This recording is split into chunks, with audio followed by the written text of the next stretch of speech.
Hey guys, ఇవాళ evening food ఏంటంటే first ఒక డ్రాగన్ చికెన్తో స్టార్ట్ చేసా. ఆ తర్వాత డ్రింక్స్ కోసం ఏంటంటే ఒక సన్ రైజ్ డ్రింక్ ఆర్డర్ చేసుకున్నాను. నెక్స్ట్ ఏంటంటేనేమో ఒక గన్ పౌడర్ స్ట్రిమ్స్ ఆర్డర్ చేశాను. బాగుందని చెప్పి మా ఫ్రెండ్ గడు ఎక్కువ తినేశాడు. అందుకని నాకు ఇంకో కప్ చెప్పుకున్నాను. మెయిన్ కోర్స్కి ఏంటంటే ఒక సింగపూర్ చికెన్ నూడిల్స్. ఆ తర్వాత ఏంటంటేనేమో ఒక గార్లిక్ నాన్, దాంతోపాటు బటర్ చికెన్ ఆర్డర్ చేసి వేస్తాను అనమాట. బట్ సరిపోలేదు అనిపించింది, అందుకే ఒక గోంగూర చికెన్ పులావ్ ఆర్డర్ చేసుకున్నాను. ఇక్కడ డెజర్ట్స్ విషయానికి వచ్చేస్తే ఫస్ట్ మా ఫ్రెండ్ ఏదో చెప్పాడు, ఈ మ్యాంగో ఫ్రెంచ్ టోస్ట్ అని వెన్నెల ఐస్ క్రీమ్తో పాటిచ్చారు, ఎక్సలెంట్ ఉంది. నేనేంటంటే ఒక మ్యాంగో తిరమేసు చెప్పాను. సమ్మర్ కదా, అందుకని సీజనల్గా ఉన్నాయని ట్రై చేస్తున్నా. తర్వాత ఇంకో అమ్మాయి వచ్చింది, తను ఏంటంటే డచ్ చాక్లెట్ చెప్పింది, అది కూడా దొబ్బేసా అనమాట. తర్వాత డ్రింక్స్కి ఏంటంటే నేను ఒక ఆరెంజ్ ఎస్కో ఆర్డర్ చేసుకున్నాను. లాస్ట్లో నాకేంటో ఒక నటీ ఓవర్లోడ్ క్యారమిల్ షేక్ అయితే ఆర్డర్ చేసుకున్నా.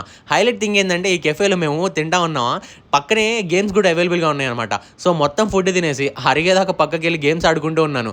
ఇంకో విషయం ఏంటంటే నేను ఇక్కడ గేమ్స్ ఆడుకుంటూ ఉన్నా, బట్ పైన ఏంటంటే మా వాళ్ళు ఐపీఎల్ ఫ్యాన్ పార్క్ కోసం వచ్చారు. నేను గేమ్స్ ఆడి పైకి వెళ్ళేలోపు మ్యాచ్ కూడా అయిపోయింది. ఇక్కడ 999 పైన బిల్ చేసామనుకో, మనకి ఏంటంటే లక్కీ డ్రాలో టికెట్స్ కూడా వస్తాయి ఐపీఎల్కి.